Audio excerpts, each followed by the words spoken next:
Bapak Ibu semua, di bulan September ini masih dengan tema besar kita mengenal Tuhan Yesus melalui pelayanan. Seringkali kita bertanya-tanya nih, apakah saya harus melayani? Apakah semua orang ini wajib untuk melayani? Siapa saja yang bisa saya layani? Kemudian di mana saja saya bisa melayani? Seringkali banyak pertanyaan tentang pelayanan. Nah, hari ini kita akan ngobrol santai bersama dengan seorang bapak. Beliau yang tidak diragukan lagi kiprahnya di dunia pelayanan karena sudah 25 tahun melayani Tuhan ya di sebuah bidang yang luar biasa. Langsung saja kita ketemu sama beliau. Shalom Pak Wid. Shalom, Nah, senang sekali ketemu sama Pak Wid. Boleh perkenalan dulu Pak supaya lebih kenal lagi. Silakan Pak Wid. Ya, salam buat pemirsa. Ya mungkin sebagian besar jemaat sudah tahu saya, tapi bagi Bapak Ibu jemaat yang baru, kalau belum tahu saya, nama saya Samuel Sampidodo. Saya 4 tahun pelayanan di Departemen Komsel. Wah, biasa. Ya. Itu saja, nanti mungkin selanjutnya bisa lebih diperinci sama Bu Anita. Siap. Pak Wid, sudah berapa lama Pak Wid melayani Tuhan dalam bidang apapun lah Pak Wid? Berapa lama Pak? Oh, kalau setahu saya sih, saya pelayanan musik itu di usia remaja ya. Jadi pertama kali pelayanan di bidang musik. Lalu di sekolah minggu. Oh, sekolah minggu. Itu kita SMP sudah ya. Luar biasa. Lanjut lagi, terus kemudian apa lagi Pak Wid? Ya, dipercayakan waktu sudah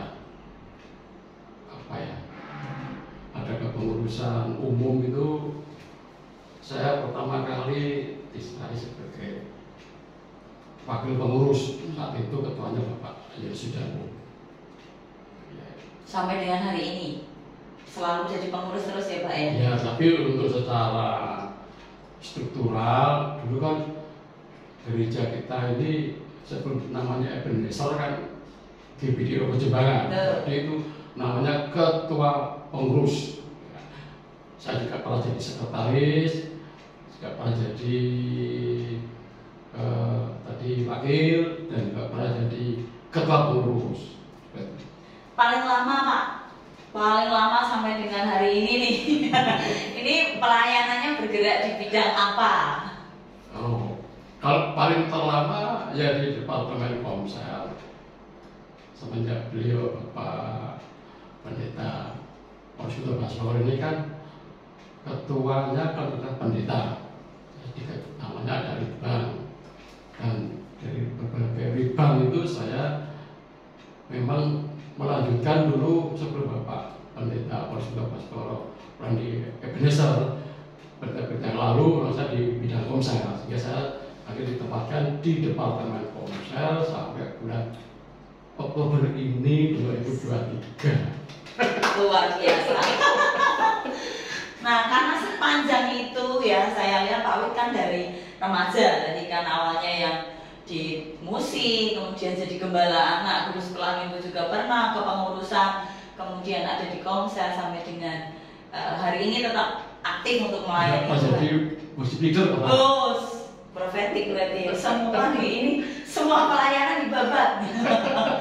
Pak Wid, suka dukanya melayani pasti ada kan, sukanya ada dukanya. Suka duka melayani Pak? Ini jawabannya kayak biasa. Jujur pasti ada namanya suka dukanya. Ya. Sukanya itu begini, kalau kita melayani melihatnya itu berhasil. Ada buahnya gitu ya Pak. Ya, tapi kalau tidak ada hasil, bahkan banyak problem, itu yang saya lihat itu ada duka cita. Pernah kecewa nggak Pak selama melayani nih? Bapak secara pribadi pernah kecewa kah? Ya, natur manusia pasti pernah kecewa saya. Kecewanya itu kadang usulan tidak bisa diterima. Ya. Terus apa ya? Kita ini kan perlu teamwork. Kalau setelah kita punya tim, tahu-tahu double, wah ini kan nggak efektif begitu ya. Endingnya ya saya tak kalah melalui duka, sedih, ya saya berlutut, saya nangis pada Tuhan, dan itu kan pekerjaan Tuhan ya. Dan melepaskan juga nggak ada kemampuan tanpa dari anak dan yang lain, berarti support dari hamba Tuhan. Luar biasa. Berarti berlutut berdoa itu adalah cara Pak Wid ketika sedang sedih atau kecewa atau mengalami duka tadi selama melayani Tuhan. Nah, kalau pernah kecewa, tapi saya percaya bahwa setiap orang yang melayani pasti akan mendapat berkat Tuhan, gitu ya. Pak Wid selama ini melayani itu berkatnya apa saja, Pak Wid? Ini berkatnya kan bukan hanya materi gitu ya Pak Wid ya, tapi kan boleh apa saja kan semua berkat Tuhan. Ya, pertama kesehatan. Mohon maaf Pak Wid usia berapa? Sekarang 60 tahun. Bus, 60 tahun. Masih seperti 40 tahun. Ya.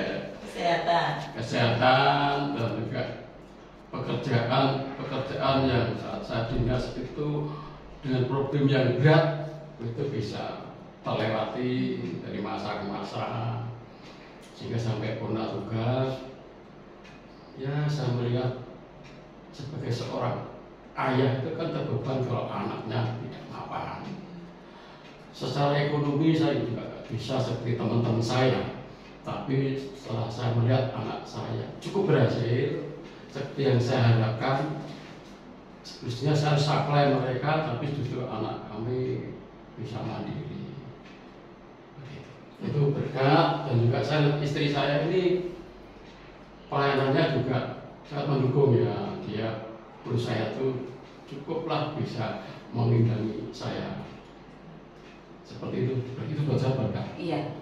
Itu kan salah berapa tadi ya Pak di antara sekian banyak berkat Tuhan yang sudah dicurahkan selama Pak Wid melayani. Nah, saya percaya Pak Wid ketika melayani kan pasti ketemu sama banyak orang dengan tipe, dengan karakter, dengan ya segala macamnya latar belakang yang berbeda-beda. Nah, ada nggak tipsnya dari Pak Wid untuk melayani berbagai macam orang dengan berbagai macam karakter, latar belakang itu ada nggak tips-tipsnya Pak? Supaya mungkin nanti Bapak Ibu atau anak-anak muda, generasi-generasi muda yang lihat bisa tahu kalau saya mau melayani ketemu sama banyak orang, karakternya beda-beda. Karena kadang kalau kita ketemu sama orang yang nggak sama dengan kita nggak senang terus ya sudahlah nggak jadi gitu loh Pak Wid. Tapi kan saya percaya Pak Wid melayani sampai dengan hari ini tuh ketemu dengan banyak orang dan pelayanannya berhasil, semua pasti karena Tuhan. Tapi saya percaya pasti ada tipsnya atau ada caranya. Nah, bisa dibocorkan sedikit Pak Wid. Pertanyaannya juga tajam sulit ya. Tapi ini kan pendapat saya saja. Iya, ini sesuai dengan pengalamannya. Ya. Saya tekankan pertama kali menjadi hubungan dulu sebelum mereka menjadi partner di dalam sebuah pelayanan. Seperti contoh, dulu saya diberi delegasi untuk bicara Pak Kabit seseorang jadi PKS. Saya harus membuat hubungan yang baik dulu tentang keluarganya, tentang hal-hal. Sebab kalau langsung ke ujung-ujungnya langsung ke pelayanan begitu, mereka biasanya menolak. Nah, saya gak basa-basi dulu, saya pendekatan, setelah pertemanan. Kalau lebih senior ya saya bahasa saya santun, ya semuanya kan anugerah Tuhan. Tapi jangan lupa juga saya berdoa. Saya pasti berdoa.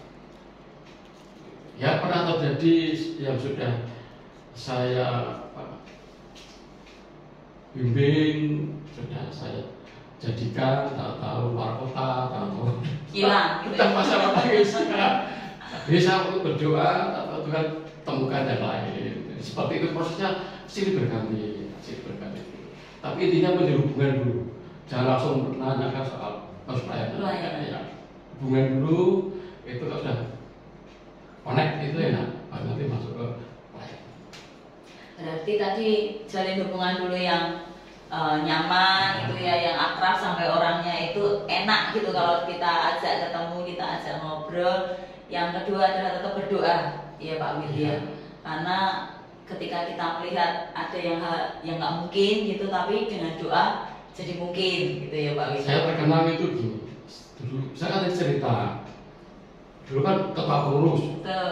Saya mencanangkan setelah saya dipilih itu, sekarang pemimpin itu 2 periode.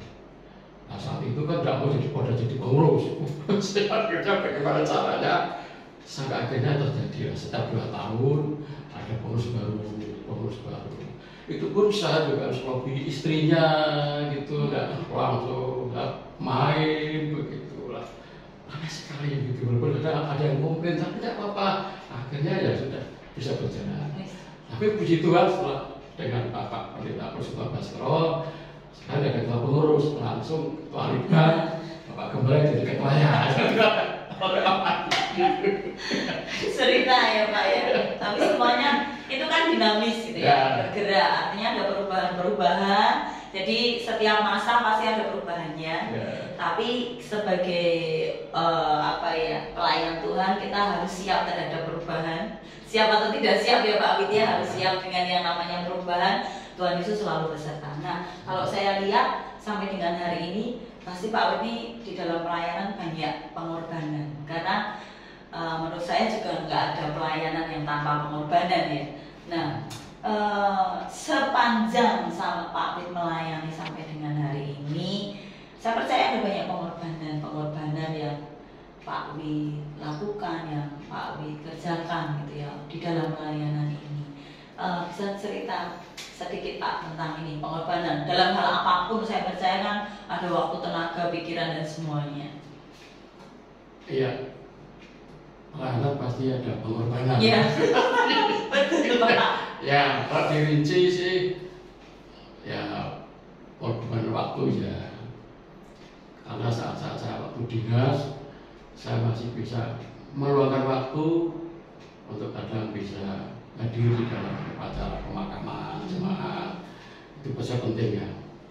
Terus kalau ada ibadah-ibadah yang closing, karena dulu saya di dinas perhubungan itu kan kadang bisa dinas siang, dinas malam, di acara gereja juga ada pas. Jadi saya berkorban waktu dan juga tenaga ya pasti ya, pikiran. Kalau dana tidak banyak sih, saya tidak punya. Saya tidak punya, masih lebih yang besar. Ada yang lebih banyak gitu ya. Saya punyanya yang begitu. Tapi saya percaya tetap ada pengorbanannya ya, namanya melayani Tuhan sampai menghasilkan buah-buah pelayanan yang baik yang bisa kita lihat sampai dengan hari ini. Nah, yang terakhir nih Pak Widya, apa yang mau disampaikan atau motivasi atau apa yang mau disampaikan buat Bapak Ibu, buat generasi-generasi muda kita supaya mereka semua ini boleh melayani. Karena semakin banyak tuayan, pengerjanya kan harus semakin banyak Pak. Nah, pekerjaan Tuhan makin berkembang, makin banyak, pelayanan juga harus makin berkembang gitu. Nah, apa yang mau disampaikan? Ya, bisa langsung ke. Iya, betul. Ya, Bapak Ibu, Saudara yang saya kasihi, kekristenan harus melayani. Karena memang Tuhan yang sudah berinisiatif dulu melayani kita untuk kita diselamatkan. Dan intinya setiap kita melayani Tuhan sesuai dengan apa yang Tuhan beri. Karena esensi dari pelayanan adalah buat saya itu pengucapan syukur. Saya yang berdosa, terus diampuni dosa saya, dan diberikan kita tempat janjinya untuk di surga. Jadi apapun pelayanan Bapak Ibu Saudara lakukan, semuanya nilainya sama kalau dikerjakan dengan tulus hati. Tapi satu hal jangan lupa melalui pribadi Tuhan itu terlebih dahulu, yaitu berdoa, meminta hikmat dari Tuhan, penyertaan Tuhan. Dan semuanya dari sisi-sisi pekerjaan Tuhan yang Bapak Ibu lakukan, Tuhan itu akan memberikan hikmat dan kesanggupan dan kekuatan sehingga bisa terlewatkan. Siap. Seperti itu. Terima kasih Pak Widodo yang luar biasa. Saya kutip sedikit yang dari tadi Pak Wid sampaikan ya, buat Pak Slamet Widodo, pelayanan itu esensinya adalah ucapan syukur. Karena kita yang sudah ditebus, yang sudah luar biasa diberkati Tuhan, jadi kita wajib untuk melayani, gitu ya Pak Wid ya. Terima kasih Bapak Ibu semuanya. Kita mau bergerak bersama-sama, melayani Tuhan bersama-sama. Mungkin tidak ada masa baktinya untuk melayani Tuhan ya. Tetap semangat untuk melayani Tuhan. Salam worship.